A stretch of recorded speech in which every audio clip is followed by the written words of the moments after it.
கேட்டுக்கொண்டிருந்தது pastor Anton ராசநாயம் அவர்கள். Scarborough ஒன்டேரியோவிலிருந்து வந்து தெளிந்த புத்தியை பற்றி நன்றாக ஒரு வார்த்தையை கொடுத்தார். கர்த்தருக்கு ஸ்தோத்திரம். அடுத்ததாக நாங்கள் பாஸ்டர் மார்ட்டின் அவர்களை அரவழைப்போம். அவர் கலையத்தில் நிற்பார் என்று நம்புகிறேன். அவர் வந்து எங்களுடன் அவருடைய கர்த்தர் கொடுத்த வார்த்தையை பகிர்ந்து கொள்வார். Pastor Martin. Praise the Lord, sister. Praise the Lord. வாருங்கள், கர்த்தரின் அபிஷேகம் மூலமாக கர்த்தர் உங்களுக்கு கொடுத்த வார்த்தையை பகிர்ந்து கொள்ளுங்கள். God bless you. Amen. ஆமென். கர்த்தருடைய பரிசுத்த நாமம் மகிமைப்படுவதாக. இந்த வேளையிலும் மீண்டுமாய் இணையத்திலே உங்கள் அனைவரையும் கிறிஸ்துவுக்குள்ளாய் நான் சந்திப்பதிலே மிகுந்த பெருமகிழ்ச்சி அடைகிறேன். நாம் ஜெபித்து கர்த்தருடைய வார்த்தைக்குள்ளே நாம் கடந்து சொல்லுவோம். அன்பின் இரக்கமும் பரலோக பிதாவே, நன்றியோடு துதிக்கிறோம் ஆண்டவரே. கர்த்தாவே, இந்த வேலைக்காய் நன்றி செலுத்துகிறோம் ஆண்டவரே. தேவனாலே கூடாத காரியம் ஒன்றுமில்லை என்று சொல்கிறேன் ஆண்டவரே. கர்த்தாவே, வசனம் ஆண்டவரே, நாங்கள் விசுவாசிக்கிறோம். உம்மால் கூடாத காரியம் ஒன்றுமில்லை ஆண்டவரே. கிரகிக்க முடியாத மிகப்பெரிய அதிசயங்களை செய்கிற தேவன் நீர் ஆண்டவரே. ஒவ்வொரு நாளும் அதிசயங்கள் அற்புதங்களுடைய வாழ்க்கையை தொடர்புடைய நன்றி ஆண்டவரே. கர்த்தாவே, இந்த வசனத்தை பிரசவிக்கும் பொழுது ஆண்டவரே, என்ன நீ மரத்தை நீர் வெளிப்படுத்த வேண்டுமாய் ஜெபிக்கிறோம் ஆண்டவரே. கேட்கிறவர் ஆண்டவரே, தேவனுடைய வசனத்தின் பலனை பெற்றுக் கொள்வார்களாக. அதோட வாழ்க்கையில கிரிய செய்யட்டும் ஆண்டவரே. இயேசுவின் நாமத்தை ஜெபிக்கிற நல்ல பிதாவே, ஆமென்.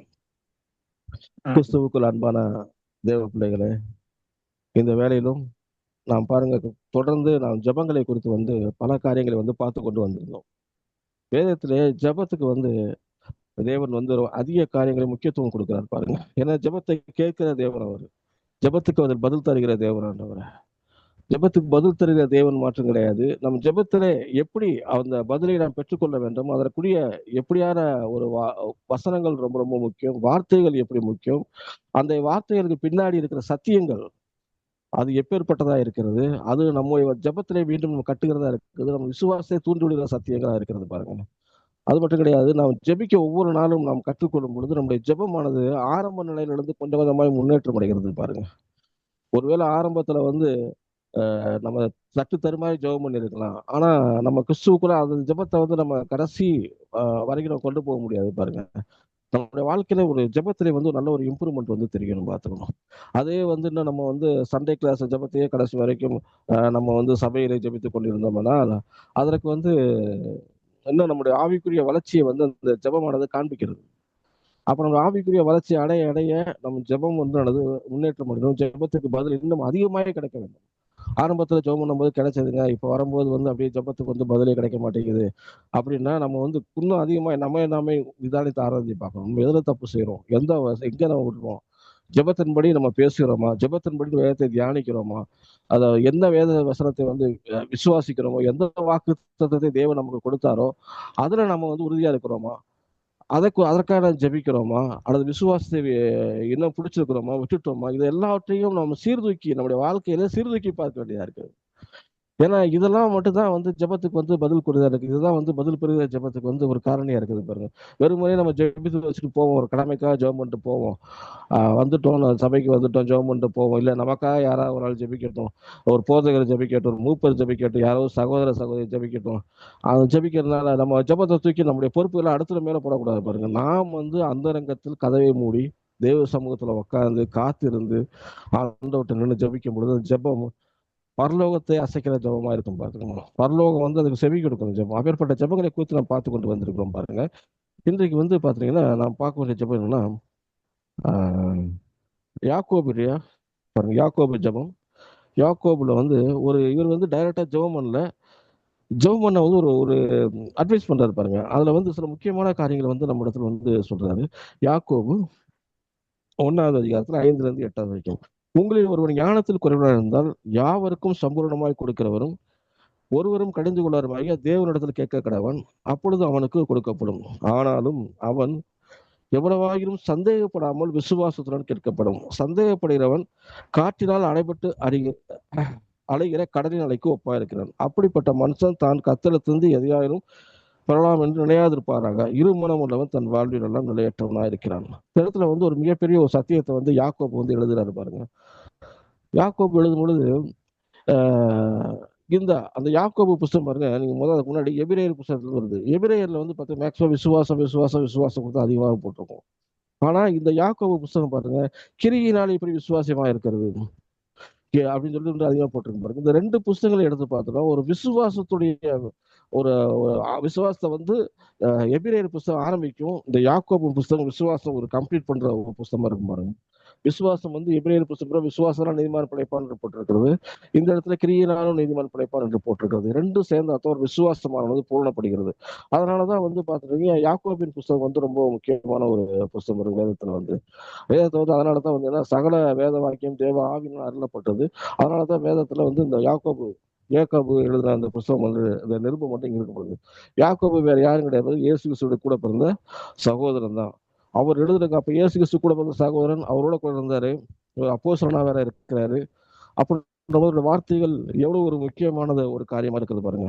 அந்த இடத்துல வந்து நம்ம போன தடவை என்ன பார்த்தோம்னா கர்த்தருடைய ஞானம்னா என்ன, அந்த ஞானம் வந்து நம்முடைய வாழ்க்கையில எப்படி கிரியை செய்யறது, அந்த ஞானத்துக்காக நான் வந்து எப்படி இருக்குன்றத பார்த்தோம். இன்றைக்கு நான் பார்க்கிற வசனம் என்ன, சந்தேகப்படாமல் விசுவாசிக்கிறது. 6ஆம் வசனம் இருக்கும் பாருங்க, எவனோ அவன் எவ்வளவு வாய்க்கும் சந்தேகப்படாமல் விசுவாசத்தோட கேட்க கடவன் போட்டிருப்பாங்க. எப்படி சந்தேகப்படாமல் விசுவாசிக்கணும். பல விசுவாசங்கள் வந்து நம்ம பார்த்துருக்கோம், விசுவாசன் கிரியை பார்த்துருக்கோம், பல விசுவாசங்களை வந்து ஜபத்துல வந்து நம்ம பார்த்துருக்கோம். இன்னைக்கு வந்து எப்படி சந்தேகப்படாமல் இருக்கிறது, விசுவாசம்னா என்ன, அந்த விசுவாசத்துடைய டெபினிஷன் எங்க சொல்லப்பட்டிருக்குன்னா எபிரேயர் வந்து 11 அதிகாரம் 1வது வசனத்துல எப்படியா போட்டிருக்கிறது பாருங்க. எபிரேயர் 11, விசுவாசமானது நம்பப்படுகிறவர்களின் உறுதியும் காணப்படாதவர்களின் நிச்சயமா இருக்கிறது.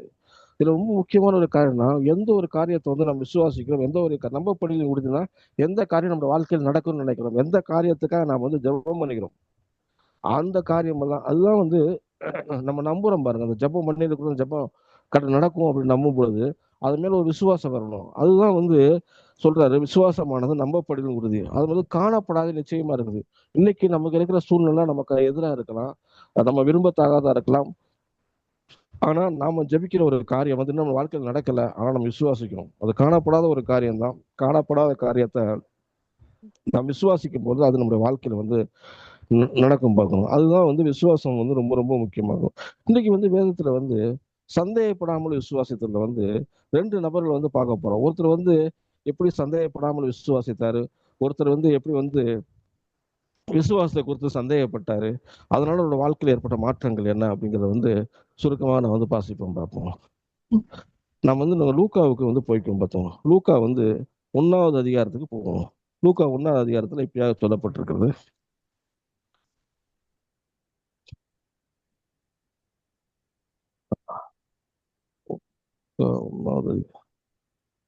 லூக்கு 1வது அதிகாரத்துல வந்து யோவான் ஸ்தானங்களை குறித்து வந்து வேதத்துல வந்து வாசிக்கிறோம். யோவான் ஸ்தானங்களை குறித்து வந்து அவர் எப்படி வந்து அவருடைய வாழ்க்கையில வந்து தேவனுடைய தீர்க்க தரிசனம் நிறைவேறினது. ஏன்னா வந்து அவரோட வாழ்க்கையில் வந்து அவர் யோவானுக்கு வந்து யோ யோவான் ஸ்தானங்கள் வந்து பார்த்துட்டீங்கன்னா சகரியா எலிசபெத்துக்கு வந்து பிள்ளையா வந்து இருக்கு பிறக்கிறாரு பாருங்க. அது எப்படி அவரோட வாழ்க்கையில வந்து நடக்கிறது. அந்த யோவான் ஸ்தானம் வந்து பழைய ஏற்பாட்டில் வந்து பார்த்துக்க மல்லியால வந்து யோவான் ஸ்தானம் கொடுத்து ஒரு எலியாவின் ஆவியுடையவன், அவன் வந்து ஜனங்களின் இதயத்தை கர்த்தருக்கு நேராக திருப்புறவன் சொல்லி தீர்க்க தரிசனம் இருக்குது. அதுக்கப்புறம் பாத்தீங்கன்னா அந்த பழைய ஏற்பாட்டுக்கும் புதிய ஏற்பாட்டுக்கு இடையில ஒரு 400 வருடங்கள் வந்து இருண்ட காலமா இருக்கிறது. 400 வருடத்துல என்ன நடந்தது அப்படிங்கிறது வந்து சரியான ஒரு தெரியல பாருங்க. அந்த 400 வருடங்கள் கழித்து இந்த தீர்க்க தரிசனம் நிறைவேற ஒரு ஒரு ஒரு சான்சஸ் வருகிறது. அது எப்பேற்பட்ட விஷயம் பாருங்க. என்னை குறித்து தீர்க்க தரிசனம் நிறைவேற சொல்லப்பட்டு அது என்னுடைய வாழ்க்கை நிறைவேறினா அது எப்பேற்பட்ட ஒரு பாக்கியமுள்ள மனுஷனாக நான் இருப்பேன், நீங்க இருப்பீங்க. அதே மாதிரி இன்றைக்கு வந்து பாருங்க, அந்த சகரியா அவர் வந்து தேவன் வந்து தேவதூதன் சந்திக்கிறாரு. ஏன்னா அவர் தான் யோவான்சனுடைய அப்பா. அப்படின்ற பொழுது பாத்தீங்கன்னா அவருடைய வாழ்க்கையில நடக்கிறது. அவர் எப்படி விசுவாசித்தார் பார்ப்போம். 1வது அதிகாரம் 10வது வசனம். தூபங்காற்று வேளையிலே ஜனங்கள் எல்லாரும் கூட்டமாய் வெளியே ஜெபம் பண்ணி கொண்டிருந்தார்கள். அப்பொழுது கர்த்தருடைய தூதன் ஒருவன் தூபபீடத்தின் வலது பக்கத்தில் நின்று அவனுக்கு தரிசனமானான். சகரியா அவனை கண்டு கலங்கி பயமடைந்தான். தூதன் அவனை நோக்கி, சகரியாவே பயப்படாதே, உன் வேண்டுதல் கேட்கப்பட்டது. உன் மனைவியாகிய எலிசபெத்து உனக்கு ஒரு குமாரனை பெறுவாள். அவனுக்கு யோவான் என்று பெயரிடுவாகிய. உனக்கு சந்தோஷமும் மகிழ்ச்சி உண்டாகும். அவன் பிறப்பின் நிமித்தம் அநேகர் சந்தோஷப்படுவார்கள். அவன் கர்த்தருக்கு முன்பாக பெரியவனாக இருப்பான். திராட்சரசமும் மதுவும் குடியான். தன் தாயின் வயிற்றில் இருக்கும்போதே பரிசுத்த ஆவியினால் நிரப்பப்பட்டிருப்பான். அவன் இஸ்ரவேல் சந்ததியாரில் அநேகரை அவர்கள் தேவனாய கர்த்தரிடத்தில் திருப்புவான். பிதாக்களுடைய இருதயத்தில் கீழ்ப்படியாரிடத்திலும் பிள்ளைகளிடத்திலும் கீழ்ப்படியாரின் நீதிமானினுடைய பூரணத்துக்கும் திருப்பி உத்தமமான ஜனத்தின் காத்து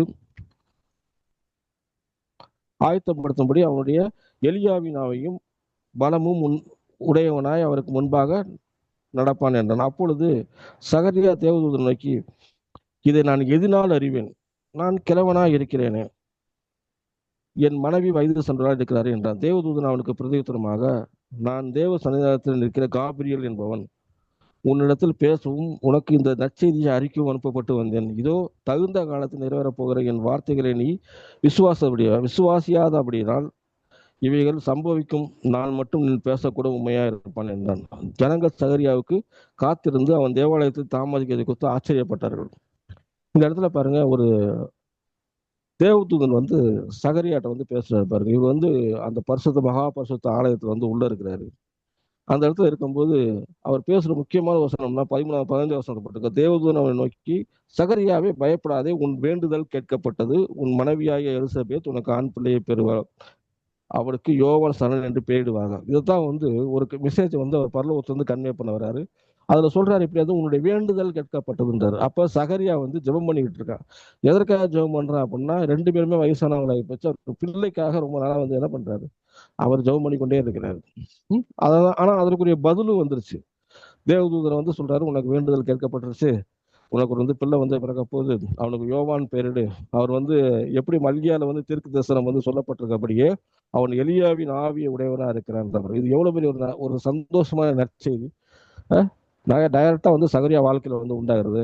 ஆனா பாருங்க, சகரியாவுடைய பாருங்க சொல்றேன் பாருங்க, 18வது வசனத்துல, அப்பொழுது சகரியா தேவதூதனை நோக்கி, இதை நான் எதனால் அறிவேன்? நான் கிழவனா இருக்கிறேன், என் மனைவியும் வயது சென்றவளா இருக்கிறான். நீங்க பாருங்களேன், இவர் ஜெபிக்கிறாரு, சகரியா ஜெபிக்கிறாரு, அதற்கு பதில் வருது, ஆனா விசுவாசிக்க மாட்டேன்றாரு. இன்னைக்கு நிறைய அனைவருடைய ஜெபத்துக்கு பதில் வராத காரணம் இதுதான். இல்லைன்னா நம்ம ஜெபிக்கிறோம், தொடர்ந்து ஜெபித்து கொண்டே இருக்கிறோம், ஒரு காரியத்துக்காக நடைபெறக்காக ஜெபித்து கொண்டே இருக்கிறோம். ஆனா என்ன நினைச்சு நம்மளுடைய விசுவாசம் அந்த ஜெபத்தோட என்ன பண்றது, ஒத்து போகல. அதுதான் பிரச்சனை. இப்ப சகரியாவுக்கும் அதுதான் பிரச்சனை. இவருடைய விசுவாசம் என்ன இந்த இடத்துல, அவருடைய ஜெபத்தோட ஒத்து போல. இவர் காண்கின்ற காரியங்களை பெரிதாக பார்க்கிறார். தான் வயது சென்றவன் பார்க்கிறாரு, தன்னுடைய மனைவி வயதானவள் என்று பார்க்கிறாரு. இதைத்தான் பெருசா பார்க்கிறாரு ஒளிய. இவர் பாருங்களேன், நாம் என்ன ஜெபிக்கிறோமோ அந்த ஜெபத்தின்படி ஒரு நடக்கிறது கிடையாது. ஒரு காபிரியல் தூதன் தான் காபிரியல் தன்னை அட்ரஸ் பண்ணிட்டு நேரடியாகவே பேசுறாரு. பழைய ஏற்பாட்டு தீர்க்க தரிசனத்தை அவரோட சொல்றாரு. மல்கியா 4வது தீர்க்க தரிசனத்தை சொல்றாரு. இது அடிப்படையில் அவர் பிறக்க போறாரு, இவர் பிறப்பின் ஜனங்க சந்தோஷப்படுகிறாரு சொல்றாரு. இவ்வளவு காரியங்களை அவர் பேசினாலும் அவருக்குள்ள விசுவாசம் சுத்தமா இல்லை. அவருடைய திங்கிங் என்னன்னா, நான் வயசானாலும் என்னுடைய மனைவியும் வயசானவங்க தான், இவங்களுக்கு எப்படி இது நடக்கும் அப்படின்னு. அவர் ஜெபத்துக்கும் விசுவாசத்துக்கும் இடையே இங்க சகரியா வாழ்க்கையில் ஒரு மிகப்பெரிய ஒரு முரண்பாடு இருக்கிறது பாருங்க. அதனாலதான் பாருங்க, இப்ப இப்ப என்ன ஆயிப்போச்சு அப்படின்னா, யோவான் ஸ்நானன் எப்படியாவது பூமிக்கு வர வேண்டும், அது சகரியா எலிசபெத் மூலியமாக வர வேண்டும். அது மட்டும் கிடையாது, இந்த சகரியா விட்டோம்னா என்ன பண்ணுவாரு, இவரு பேசி பேசி பேசி என்ன பண்ணுவாரு, இதை காரியத்தை பரலோகத்துடைய இந்த காரியத்தை நடக்க விடாம பண்ணிடுவாரு. அந்த ஒரு அவிசுவாசத்தை பேசி பேசி என்ன பண்ணிடுவாரு, நடக்க விடாம பண்ணிடுவாருன்னு என்ன பண்றாருன்னா, தேவதூதன் முதல்ல என்ன சொல்றாரு, இது நடக்கிற காரியம் வரைக்கும் என்ன பண்றாரு அவரு, நீ ஓமையா இருப்பார். இது 20வது வசனம் பண்ணுங்க, இதோ தகுந்த காலத்திலே நிறைவேற போகிற என் வார்த்தைகளை நீ விசுவாசியாதபடினால். பாருங்க, தகுந்த காலத்துல இது யோவான் சிறந்த பூமிக்கு வர வேண்டும், அந்த வார்த்தைகள் நீ விசுவாசியாதபடினால் இவைகள் சபைக்கு மட்டும் பேசக்கூடாமல் ஊமையா இருப்பாய் என்றார். ஜனங்கள் சகரியாவுக்கு காத்திருந்து அவன் தேவாலயத்தில் தாமதிக்கிறது ஆச்சரியப்பட்டார்கள். இந்த இடத்துல மிகப்பெரிய ஒரு சத்தியம் என்னன்னு பார்த்தீங்கன்னா, நாம் பேசுகிற வார்த்தைகள் ரொம்ப ரொம்ப முக்கியம் பாருங்க. நாம் விசுவாசத்தை ஒரு காரியத்தை விசுவாசம் என்றால் விசுவாசத்தை குறித்தே பேசுவோம். நாம் ஒரு காரியத்தை கொடுத்து அவிசுவாசமா இருந்தா என்ன பண்ணிடுவோம்னா, நம்ம அவிசுவாசமா தான் பேசுவோம், நெகட்டிவான காரியங்களை தான் பேசுவோம் பார்த்துக்கோங்க. இந்த இடத்துல என்னன்னா, சகரியா இந்த மாதிரி நெகட்டிவா பேசிடக்கூடாது, அவிசுவாசமாக பேசிடக்கூடாதுன்னு என்ன பண்றாரு, தேவதூதன் ஒரு தற்காலிகமாக அவரை ஒரு ஊமையாக்கிறாரு பாருங்க. ஏன்னா இதுதான் அது மட்டும் கிடையாது, ஜனங்கள் வர லேட்டா வர்றதுக்கு தாமதம் பயப்படுறாங்க. ஏன்னா ஒரு மகாபாசுத்தலத்துல இருக்கிறாங்க, யாருமே உள்ள போக முடியாது. பிரதான ஆசாரியன் தவிர யாருமே என்ன பண்றது, உள்ள போகவே முடியாது. அவர்களும் ட்ரெஸ்ல மணிலாம் கட்டியிருப்பாங்க, காலில் ஒரு சங்கிலி வச்சு கட்டியிருப்பாங்க. ஒருவேளை ஏன்னா மகாபரிசுத்தலத்துல உள்ள போய் இறந்தவங்க நிறைய பேர் இருக்கிறாங்க. அதனால என்ன பண்ணுறோம், இவங்க உள்ள போய் பாடி எடுத்துறதுனால பின்னாடி சங்கிலியை பிடிச்சி இழுத்தா என்ன பண்றது, அந்த பாடி ஆனது வெளியே வந்துடும். அவர்களுக்குள்ள ஒரு பயம், வெளியில் நிற்கிறவங்க உள்ள போனவருக்கு என்ன ஆச்சுன்னு தெரியலையே, ஏன் இவ்வளவு லேட் பண்றாரு, குறிப்பிட்ட காலத்துக்கு வெளியே வரலையன்ற ஒரு பயம் வேற இருக்கு. ஆனா உள்ள நடக்கிற சம்பவம் வந்து பரலோக சித்தத்தை குறிச்ச ஒரு மிகப்பெரிய ஒரு சம்பவம் நடந்து கொண்டிருக்கிறது பாருங்க. அதுக்கப்புறம் வெளியே வந்து நிற்கும் பொழுது ஜனங்கள் பேசாத குறிச்சு என்ன பண்றாங்க, இன்னும் அதிகமா போச்சு. இப்ப இது ஏதோ ஒரு ஒரு தண்டனைக்குள்ள இருக்கிறாரு அப்படிங்கிறது வந்து மக்கள் வந்து நினைச்சு கொண்டு பாருங்க. இப்பேற்பட்ட சூழ்நிலை தான் வந்து சகரியா வந்து இருக்கிறாரு பாருங்க. இப்ப சகருடைய வாழ்க்கையில வந்து நம்ம பார்த்தோம்னா அவிசுவாசம் தேவ சித்தத்தை எப்படி தடை பண்ணுகிறது அப்படிங்கிறத பார்க்குறோம் பாருங்க. அதனால நம்முடைய வாயின் வார்த்தைகள் வந்து ரொம்ப ரொம்ப முக்கியம் பார்த்துக்கணும். ஏன்னா ஜெபத்தை குறித்து வந்து நாம் ஒரு வசனத்தை பார்த்து மறுபடியும் சம்பவத்துக்கு வருவோம் பாருங்க. மார்க்கில் வந்து இப்படியே எழுதப்பட்டிருக்கிறது, இந்த ஜெபிக்கும் எழுதப்பட்டிருக்கிறது மார்க்கு 11 அதிகாரம் 24 வசனம் படிக்கும் பாருங்க. அதனால் நீங்கள் ஜெபம் பண்ணும் பொழுது எவைகளை கேட்டுக்கொள்வீங்களோ, என்ன காரியத்துக்காக நம்ம ஜெபம் பண்றோமோ, எந்த காரியத்தை வந்து விசுவாசிக்கிறோமோ, எந்த காரியம் நம்ம தேவைகளா இருக்கிறதோ அவைகளை பெற்றுக்கொள்வோம் என்று விசுவாசிங்கள். அது நம்முடைய வாழ்க்கையில் நிச்சயமா நடக்கும். நம்முடைய ஜெபத்துக்கு தேவன் பதில் அளிப்பாரு, பரலோகம் நம்ம ஜெபத்துக்கு செவி சாய்க்கும் அப்படின்னு சொல்லி விசுவாசிக்கணும். அப்பொழுது அவைகள் உங்களுக்கு உண்டாகும் என்று சொல்கிறேன் என்றார். இந்த இடத்துல பாருங்க, மார்க் அழகா எழுதிருக்கிறார் பாருங்க. ஜெபத்தை குறித்து வந்து சந்தேகப்படாமல் விசுவாசிக்கணும், சந்தேகப்படக்கூடாது. நம்ம எதற்காக ஜெபம் பண்றோம், நம்ம ஒரு காரியத்துக்காக ஜெபம் பண்ணும் பொழுது சூழ்நிலைகள் வந்து அதுக்கு எதிராக இருக்கலாம், சூழ்நிலைகள் வந்து அதற்கு அது நடக்கக்கூடாமல் பண்ணக்கூடிய காரியமா இருக்கலாம் பாருங்க. ஆனா நம்ம அதை குறித்து வந்து எதையும் பார்க்கக்கூடாது. அதை சொல்றேன், காணப்படுகிறதில்ல காணப்படாதவர்களை வைக்கிறக்காம். காணப்படுகிற சூழ்நிலை வந்து என்னவேதான் இருக்கலாம். அந்த சூழ்நிலையை பார்த்து நம்ம இருந்தோம் அப்படின்னா நம்முடைய வாழ்க்கையில வந்து நம்ம ஜெபத்துக்கும் நம்முடைய விசுவாசத்துக்கும் இடையில ஒரு பெரிய ஒரு கேப் விழுந்துரும் பாருங்க. அந்த கேப்பை வந்து விடவே கூடாது. நம்ம எந்த காரியத்தை குறித்து ஜெபிக்கிறோமோ அந்த காரியம் வந்து நம்ம வாழ்க்கையில வந்து நடைபெற வேணும். அந்த மாதிரிதான் இந்த ஒரு காரியம் இருந்துச்சு பாருங்க. இன்னைக்கு வந்து சகரியாவை குறித்து வந்து பார்க்கிறோம், விசுவாசத்தைய வந்து ஒரு விசுவாசிக்க முடியல அப்படின்னா அவருடைய சூழ்நிலை எதிராக இருக்கிறது. என்ன எதிராக இருக்கிறாருன்னா, அவர் ஜெபிக்கிறாரு, அவர் என்ன தேவையோ அதற்காக ஜெபிக்கிறாரு. அதே சமயத்தில் தன் சூழ்நிலையை பார்க்கிறார், தான் வயது சென்றவன்று பார்க்கிறாரு, தன் மனைவி வயது சென்றவன்று பார்க்கிறாரு, இனி இந்த வயசுல ஒரு பிள்ளை பேர் நடக்குமா அப்படிங்கிறத பார்க்கிறாரு. இதெல்லாவற்றையும் பார்த்து அவர் என்ன பண்றாருன்னா, அவர் சூழ்நிலைக்கு கீழே தான் பார்க்கிறார். அவருடைய பரலோகத்து தேவனை வந்து அவர் வந்து பார்க்கல, அவருடைய வல்லவங்கிறத பார்க்கல பாருங்க. ஆனாலும் தேவ சித்தம் சகரியா மூலியமா யோவான் வந்து அனுப்பப்படணும். ஏன்னா யோவான் வந்து தான் வந்து என்ன பண்றாரு, ஜனங்களை ஆயத்தப்படுத்தணும், பரலோக ராஜ்யத்துக்கு நேராக திருப்பணும், இயேசு கிறிஸ்துக்கு வந்து ஒரு ஞானஸ்தானம் கொடுக்கணும். இதெல்லாம் வந்து மிகப்பெரிய ஒரு தேவ சித்தம் வந்து அவருடைய வாழ்க்கையில வந்து இருக்கிறது பார்க்கிறோம். அது மட்டும் கிடையாது, அதே இடத்துல நீங்க பாத்துட்டீங்கன்னா இன்னொருத்தர் ஒரு 6 மாதம் கழித்து பாருங்க, 6 மாதம் கழித்து அதே தேவதூதன் வந்து மரியாதை சந்திக்கிறாரு, கன்னி மரியாதை வந்து சந்திக்கிறார். கன்னி மரியாதை சந்திக்கும் போது பாருங்க, அதே லூக்கா 1 அதிகாரம் 30-38 வருஷம் அவரோட என்ன சந்திச்சாருன்னு சொல்லி போட்டிருக்கு பாருங்க. நான் வாசிக்கிறேன். லூக்கா 1:30 வசனத்திலிருந்து படிக்கும். தேவதூதன் அவரை நோக்கி, மரியாதை பயப்படாது, நீ தேவனிடத்தில் கிருபை பெற்றாய். இதோ நீ கர்ப்பவதியாகி ஒரு குமாரனை பெறுவாய், அவருக்கு இயேசு என்று பெயரிடுவாயாக. அவர் பெரியவராயிருப்பார், உன்னதமாருடைய குமாரன் எனப்படுவார். கர்த்தராகிய தேவன் அவருடைய பிதாவாகிய தாவீதின் சிங்காசனத்தை அவருக்கு கொடுப்பார். அவர் யாக்கோபின் குடும்பத்தாரை என்றென்றைக்கும் அரசாளுவார். அவருடைய ராஜ்யத்துக்கு முடிவராது என்றான். அதற்கு மரியாள் தேவதூதனை நோக்கி, இது எப்படி ஆகும், நான் புருஷனை அறியலே என்றார். தேவதூதன் அவளுக்கு பிரயுத்தமாக, பரிசுத்தாவி உன்மேல் நிழலிடும், உன்னதமாருடைய பலம் உன்மேல் பரிசுத்தாவி உன்மேல் வரும், உன்னதமாருடைய பலம் உன்மேல் நிழலிடும். ஆதலால் உன்னிடத்தில் பிறப்பிக்கிறது பரிசுத்தம் உள்ளது, தேவனுடைய குமாரன் எனப்படும். இதோ உனக்கு இனத்தாலாகிய எலிசபெத்தும் தன் 3 வயதிலே ஒரு புத்திரனை கர்ப்பம் தரித்திருக்கிறாளே. மறுபடி எண்ணப்பட்ட அவளுக்கு இது 6ஆம் மாதம், தேவனாலே கூடாத காரியம் ஒன்றும் இல்லை என்றாள். அதற்கு மரியாள், இதோ நான் ஆண்டவருக்கு அடிமை, உம்முடைய வார்த்தையின்படியே எனக்கு ஆகப்படுவது என்றாள். அப்பொழுது தேவதூதன் அவளிடத்திலிருந்து போய்விட்டான். பாருங்க, இதே மாதிரி ஒரு சம்பவத்துல வந்து கரெக்டா ஒரு 6 மாதம் கழித்து இந்த சம்பவம் நடக்கிறது பாருங்க. ஆனா இந்த இடத்துல வந்து சொல்றாரு, மறுபடியும் எண்ணப்பட்ட அந்த எலிசபெத் வந்து உன் இனத்தால எலிசபெத்தும் அவளு வந்து கர்ப்பமா இருக்கா, அவருக்கு 6 மாதம் இருக்காது. அப்ப 6 மாதத்துக்கு முன்னாடி வந்து அங்க சந்திச்சிருக்க, 6 மாதம் முன்னாடி வந்து இங்க மரியாதை வந்து பாக்குறாரு. ஒரு சுச்சுவேஷன் வந்து 2 பேத்துக்கு வித்தியாசமான சுச்சுவேஷன் தான். ஆனா 2 பேரும் நடக்கக்கூடாத ஒரு சுச்சுவேஷன், அதாவது விசுவாசத்தை செயல்படுத்த முடியாத ஒரு சுச்சுவேஷன் 2 பேத்துக்குமே இருக்கு பாருங்க. இதை வந்து கர்த்தர் வந்து என்ன சொல்றாருன்னா, இதை வந்து மரியாளுடைய விசுவாசத்தை பாருங்க. அவர் வந்து சொல்றாரு, அவர் வந்து புருஷனுக்காக நியமிக்கப்பட்டிருக்காள், அவளுக்கு கல்யாணம் ஆகல.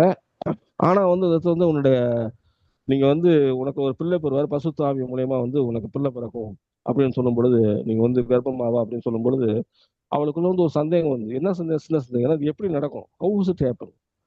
அவளுக்கு வந்து விசுவாசம் இருக்கு, பட் ஆனா அது அந்த விசுவாசத்தை வந்து தெரிந்து கொள்ளும்படி ஆசைப்படுகிறா பாருங்க. அப்பொழுதுதான் வந்து அவர் வந்து தேவதூதன் சொல்லுவாரு, பரிசுத்தாவி வரும் பொழுது அது உண்டாகும் அப்படின்ற மாதிரி சொல்றாரு.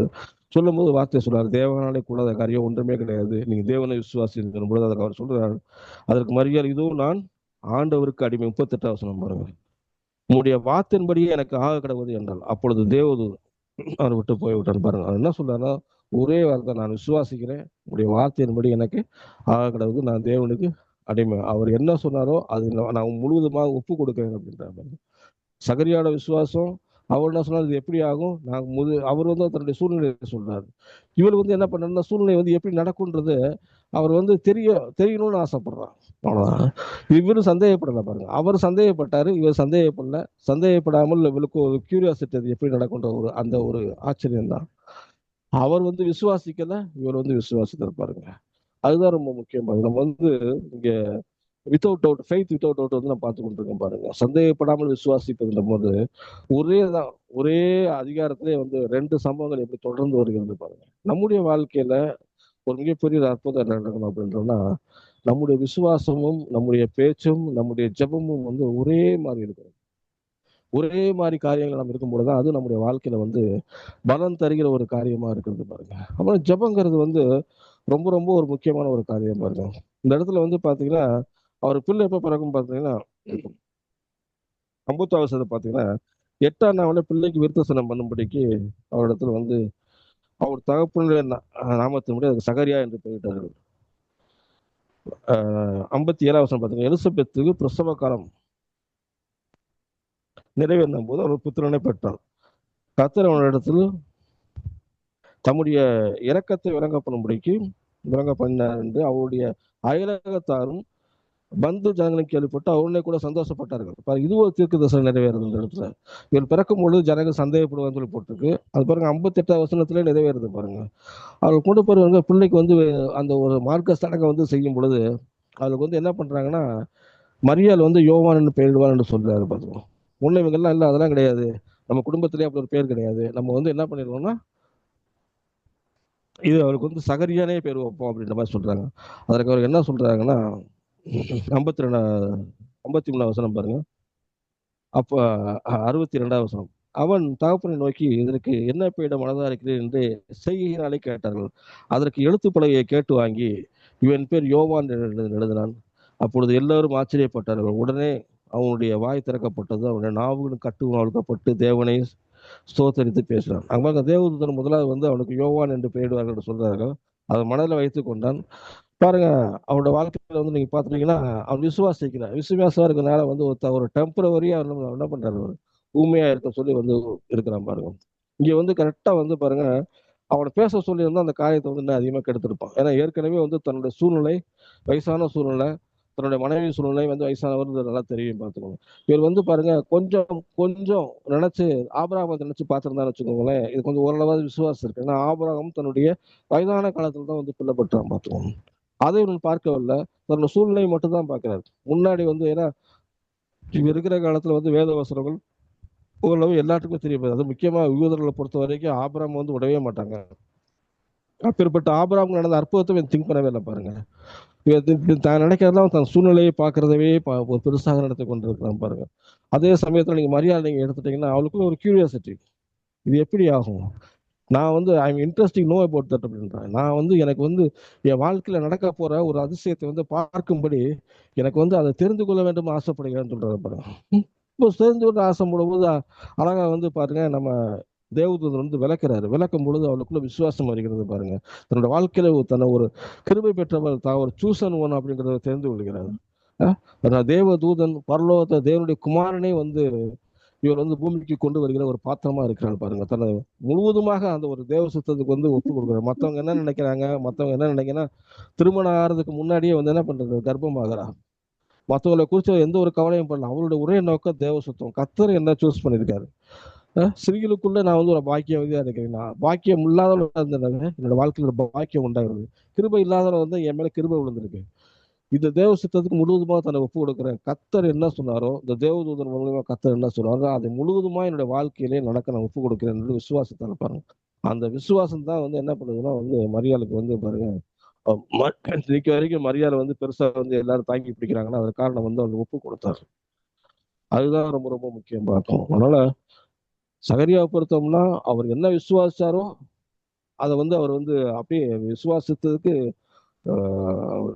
நேரான அது ஆப்போசிட்டா தான் தேவதூதன் சொல்றாரு பாருங்க. அவர் விசுவாசிக்கிறதுக்கு அவர் நம்புற காரியம் என்னன்னா அவர் காணப்படுகிற ஒரு சூழ்நிலை நம்புறாரு. விசுவாசம் வந்து அவருடைய ஜெபத்துக்கு வந்து ஒத்து போகல. அதே சமயத்துல ஊமையாகிறாரு பாருங்க.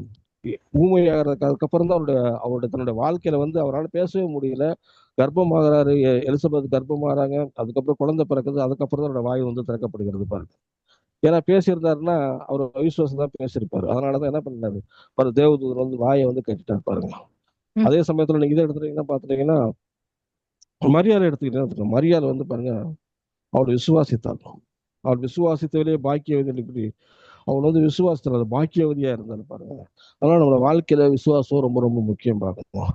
அவிசுவாசத்தை நம்ம வாழ்க்கையில இருந்து எடுத்து போடணும் பார்க்கணும். நாம் எதை குறித்து திங்க் பண்றோமோ, எதற்காக நாம் ஜெபிக்கிறோமோ, எதை வந்து நம்ம பேசுகிறோமோ, எதை நாம் விசுவாசிக்கிறோமோ அவை எல்லாம் நம்முடைய வாழ்க்கையில வந்து ஒரே நேர்கோட்டுல வரணும். அப்பொழுதுதான் வந்து நம்ம ஜெபத்துக்கு வந்து பதில் தருகிறதா இருக்கும் பாருங்க. அதைத்தான் வந்து யாக்கோபு வந்து எழுதும்போது சந்தேகப்படாமல் விசுவாசிக்கணும். காற்றின் அலையில எப்படி காட்டுல வந்து அலைகள் வந்து வந்து மோதி மோதி மோதி போயிட்டு அது மாதிரி நம்முடைய எண்ணங்கள் வந்து பாருங்க நம்மளை வந்து மோதிக்கொண்டே இருக்கும். அந்த எண்ணங்கள் எல்லாம் தாண்டி நாம் விசுவாசிக்கும் பொழுது நம்முடைய வாழ்க்கையில நம்ம என்ன ஜெபிக்கிறோமோ அந்த ஜெபம் வந்து நம்ம நடக்கும் பார்த்துக்கணும். நீங்க 1 கொரிந்தியர்ல வந்து இப்பவே போட்டுருப்பாங்க. 1 கொரிந்தியர் 4வது வசனத்துல வந்து 4வது அதிகாரத்துல ஒரு காரியத்தை குறித்து சொல்லப்பட்டிருக்கிறது. 4:17 வாசிச்சிருங்க. மேலும் காணப்படுகிறவைகள் அல்ல, காணப்படாதவைகளை நோக்கி இருக்கிற நமக்கு அது சீக்கிரத்தில் நீங்கும் இந்த லேசான அதி சீக்கிரத்திலே நீங்கும் லேசான நம்முடைய உபத்திரம் மிகவும் அதிக கனமகிமையை உண்டாக்குகிறது. ஏனெனில் காணப்படுகிறவைகள் அனித்தியமானவைகள், காணப்படாதவைகளோ நித்தியமானவைகள். இந்த இடத்துல போட்டிருக்கு காணப்படுகிற ஒரு காரியம், இந்த சூழ்நிலைகள் இவையெல்லாம் வந்து நம்ம பெருசா நம்ம பார்த்து கொண்டு இருந்தோம் அப்படின்னா நம்முடைய வாழ்க்கையில வந்து மிகப்பெரிய ஒரு அற்புதங்கள் நடக்காது பார்க்கணும். காணப்படாத ஒரு காரியம்னா தேவனுடைய வாக்கு தத்துவம் நமக்கு என்ன சொல்லியிருக்கிறத கத்தரும் அந்த வாக்கு தத்துவத்தை விசுவாசிக்கணும். என்ன அவைதான் நம்ம காணப்படாத ஒரு காரியங்கள் பாருங்க. எதற்காக நாம் ஜெபித்துக் கொண்டிருக்கிறோம், எதை விசுவாசிக்கிறோம், அதை நோக்கணும், அதை குறித்து பேசணும், அதுவும் நம்முடைய வாழ்க்கையில உண்டாகணும் பாருங்க. அப்படி நடக்கும் பொழுதுதான் நம்முடைய வாழ்க்கையில மிகப்பெரிய நம்ம எதிர்பார்த்திருக்கிற ஒரு அற்புதம், எதிர்பார்த்திருக்கிற ஒரு அதிசயம் உங்க வாழ்க்கையில் நடக்கும். அது சின்ன அதிசயமா இருக்கலாம், அல்லது கிரகிக்க கூடாத பெரிய அதிசயமா இருக்கலாம். அது தேவனுக்கு பொறுத்த வரைக்கும் அதிசயத்தை நடப்பதற்கு அவருக்கு லேசான காரியம்.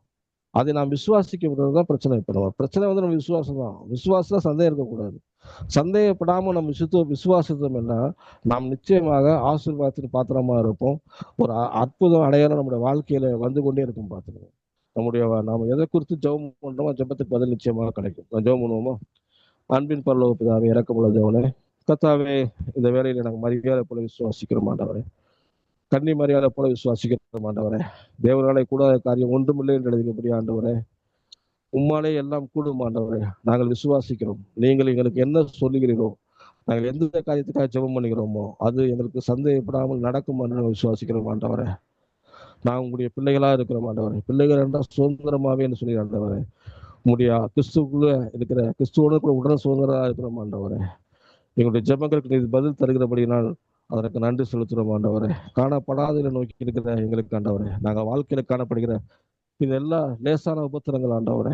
இது எல்லாற்றும் எங்களுக்கு விசுவாசிக்கும் எங்கள் ஜெபத்துக்கு பதில் வரும் பொழுது எங்களுக்கு நிச்சயம் அதிக கனமகிமையை உண்டாக்குறதா இருக்கிறது. எங்களுடைய விசுவாசம் இன்னும் அதிகமாக வர்த்திக்க பண்ணுகிறதா இருக்கிறது ஆண்டவரே.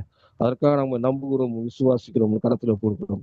ரட்சகர் இயேசு கிறிஸ்து வல்லவரான நாமத்தில் ஜெபிக்கிறோம் ஜீவனுள்ள நல்ல பிதாவே. ஆமென். ஆமென், ஆமென்.